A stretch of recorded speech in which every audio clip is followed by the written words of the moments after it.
राजनीतिक सरगर्मियों का माहौल राजस्थान में राज्यसभा की खाली हुई सीट पर अब सियासी बिसात बिछाई जा रही है।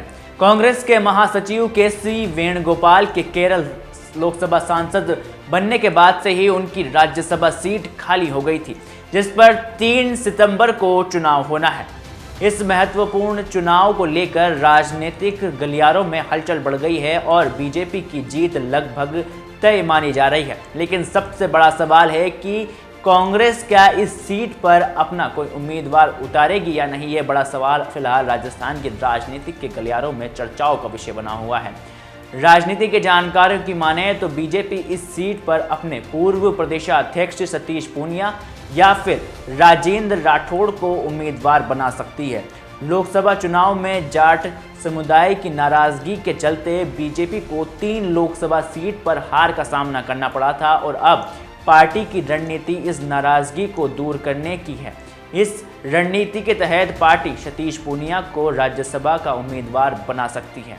हाल ही में सतीश पूनिया को हरियाणा बीजेपी का प्रभारी बनाया गया था और इससे पहले वे प्रदेश बीजेपी के अध्यक्ष थे।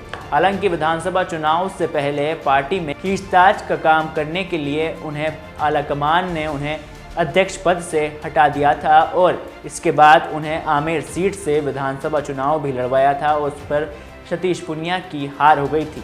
और लोकसभा चुनाव में भी पार्टी ने उन्हें जयपुर ग्रामीण सीट से टिकट नहीं दिया था और उनकी जगह राव राजेंद्र को प्रत्याशी बना दिया था। अब ऐसे में बड़ा सवाल ये है कि क्या सतीश पूनिया को राज्यसभा भेजा जाएगा या नहीं। वहीं इसी दौड़ में राजेंद्र राठौड़ का भी नाम है और वह चूरू की तारानगर सीट से विधानसभा चुनाव में हार गए थे और इसके बाद से ही पार्टी में हाशिए पर वे आ गए हैं। हालांकि पार्टी उन्हें राज्यसभा भेजकर उनकी राजनीतिक वापसी का रास्ता खोल सकती है और बीजेपी हाईकमान ने हमेशा चौंकाने वाले निर्णय लिए हैं और ऐसे में इस बार भी किसी चर्चित चेहरे की बजाय हो सकता है या तो किसी कार्यकर्ता या फिर किसी बड़े दिग्गज नेता को उम्मीदवार वे बना सकती हैं। बीजेपी में जीत की गणित को काफ़ी मजबूत माना जा रहा है क्योंकि पार्टी के पास आवश्यक 99 वोटों से ज़्यादा 115 विधायक इस वक्त हैं और कई निर्दलीय उम्मीदवार भी बीजेपी के पक्ष में ज़रूर वोट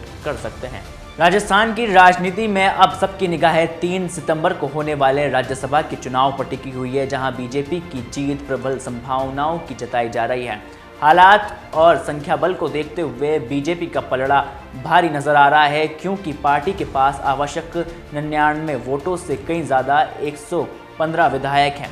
जिसके अलावा बीजेपी के समर्पित निर्दलीय उम्मीदवार भी समर्थन देने के लिए बीजेपी को तैयार है और वहीं राजनीतिक विश्लेषकों का मानना है कि इस चुनाव में बीजेपी के फैसले केवल सीट जीतने तक सीमित नहीं रहेंगे बल्कि ये बड़ा संदेश देने का भी जरिया हो सकता है, खासकर के समाज और वर्ग विशेष के ऊपर बैठकर पार्टी का निर्णय लेने वाले बीजेपी के केंद्रीय नेतृत्व की नीति को भी। अब ऐसे में बड़ा सवाल लगातार राजस्थान में जोर पकड़ता हुआ नजर आ रहा है और चर्चाओं में आए इन नामों में पूर्व प्रदेशाध्यक्ष सतीश पूनिया और राजेंद्र राठौड़ जो प्रमुख माने जा रहे हैं और पार्टी के अनुभवी और कद्दावर नेता हैं।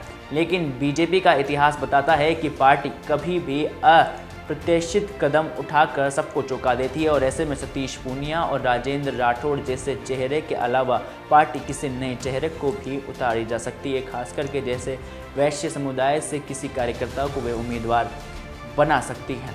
कांग्रेस के लिए ये चुनाव एक मुश्किल चुनौती वाला साबित हो सकता है, खासकर के तब जब बीजेपी पहले से ही मजबूत स्थिति में है और अब देखना होगा कि बीजेपी किसे अपना उम्मीदवार बनाती है और कांग्रेस इस चुनाव में क्या कदम उठाती है। राज्यसभा की इस सीट पर होने वाले चुनाव केवल एक सीट भर की लड़ाई नहीं है बल्कि आने वाले समय की राजनीति की दिशा भी तय करेगा, खासकर के राजस्थान में जहां अगले साल प्रदेश में निकाय चुनाव होने हैं और ये चुनाव भी एक तरह से भजनलाल सरकार का लिटमस पेपर टेस्ट होगा। ऐसे में बीजेपी की तरफ से किसी भी तरह की कोई घोषणा फिलहाल चुनाव को लेकर नहीं कही है, लेकिन अब ये देखना दिलचस्प होगा कि हो सकता है या तो राजेंद्र राठौड़ या फिर सतीश पूनिया जैसे किसी दिग्गज नेता या फिर हो सकता है कि बीजेपी अपना मास्टर स्ट्रोक खेलते हुए किसी सामान्य से कार्यकर्ता को राज्यसभा भेजे। आप लोगों की क्या राय है इस पूरी खबर को लेकर हमें कमेंट बॉक्स में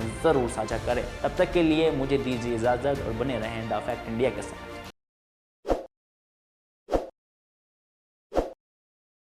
ताज़ा खबरों के लिए विजिट करें द फैक्ट इंडिया की वेबसाइट और डाउनलोड करें द फैक्ट इंडिया ऐप।